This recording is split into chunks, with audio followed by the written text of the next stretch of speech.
Setting time limits on TikTok can help you manage your screen time effectively. So, here is how you can set time limits directly within the TikTok app or using device settings. So, let's get started. Firstly, launch the TikTok app on your device. Then make sure you are logged into your TikTok account. After that, tap on the profile icon at the bottom right corner of your screen.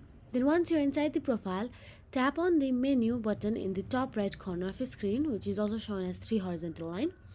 Then select settings and privacy from the menu.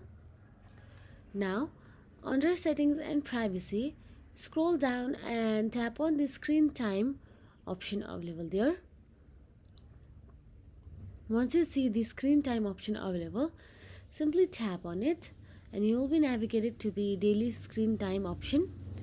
Now, choose the amount of time you want to spend on TikTok from the daily screen time. Simply tap on it. Then you can see 40 minutes, 60 minutes, 90 minutes, or 10 minutes.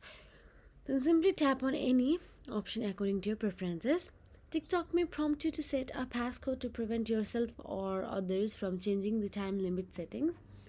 Then in the same screen time section, you can view your daily uses or weekly summary. So that is it. If you found this video helpful, please like, share and subscribe, and thank you so much for watching.